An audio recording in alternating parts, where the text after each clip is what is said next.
महाराष्ट्र के चंद्रपुर में महाराष्ट्र राज्य वखार महामंडल बदौली में मथारी हमाल कामगार 8 अगस्त से काम बंद आंदोलन शुरू कर दिया है।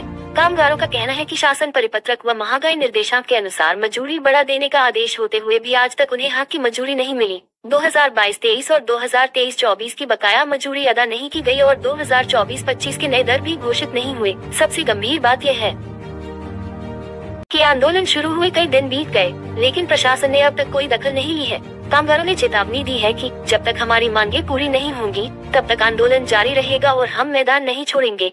इस आंदोलन को राष्ट्रीय कृषि पंचायत का साथ भी मिल चुका है। संगठन का कहना है कि अगर कामगारों को न्याय नहीं मिला तो वे भी आंदोलन में उतरेंगे। कामगारों का 2 टूक संदेश भी दिया है। हक की मजदूरी नहीं तो काम नहीं, बोरी तब तक नहीं उठेगी जब तक बढ़ाई गई शर्तें लागू नहीं होगी। अब सवाल यह है कि शासन और मंडल कब तक खामोश रहेंगे और मजदूरों की हक की लड़ाई का समाधान कब करेंगे। चंद्रपुर लाइव 24 महाराष्ट्र के चंद्रपुर जिले से संजय गुगलोत, ब्यूरो चीफ की रिपोर्ट। माथाडी हमाल व इतर श्रमजीवी नोकरीचे नियमन 1969 हा कायदा महाराष्ट्र शासनानं माथाडी कामगारांसाठी अंमलात आणलेला आहे। या कायद्यामुळे कामगारांना ज्या कल्याण म्हणजे त्यांचे जे कल्याण होते या कायद्यामुळे, त्यांना ग्रॅज्युटी, बोनस, राउंड फंड, त्यांच्या भविष्याची सुरक्षा हे सगळं त्या कायद्यामुळे मिळतं। म्हणून या कामगारांना माथाडीमध्ये नोंदणी केली जाते आणि त्या कायद्यानुसार इथं माथाडी मंडळाची स्थापना करण्यात आली। 2004ला हा कायदा चंद्रपूरला आला। 2005 मध्ये तुमच्या माथाडी मंडळाची स्थापना झाली। माथाडी मंडळाची स्थापना झाल्यानंतर आम्हाला जी लेवी म्हणून मिळते आमच्या भविष्यासाठी, त्याच्यातून 4.5% माथाडी मंडळ येतोय, म्हणजे कार्यालय चालवायसाठी, म्हणजे आमची सेवा करण्यासाठी येते। पण आजपर्यंत असं आम्ही बघितलं नाहीये का 2005 पासून आमच्या कल्याणासाठी या माथाडी मंडळाने काही केलंय।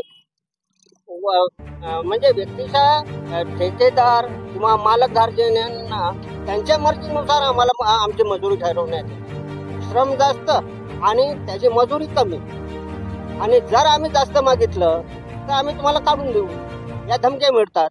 म्हणजे माजलेले अधिकारी कामगारांसाठी नाही आहे, ते मालकधारकांसाठी आहे।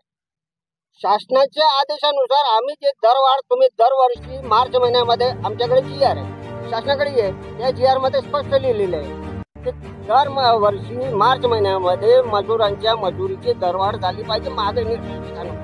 पण तरी चला त्या ठेकेदाराच्या म्हणण्यानुसार 2-2 वर्षांनी आम्हाला तुम्ही देता, म्हणजे तसा आम्ही आमचा बळी देऊ यांना, नाही तर आमच्या मागण्या त्यांनी पूर्ण कराव्या। आणि जिथपर्यंत आमच्या मागण्या पूर्ण होत नाही तोपर्यंत आम्ही इथं बसू। आम्ही स्वतःही काम करणार नाही, दुसऱ्याला करू देणार नाही। आणि त्यांनी जर याबाबत जबरदस्ती करण्याचा प्रयत्न केला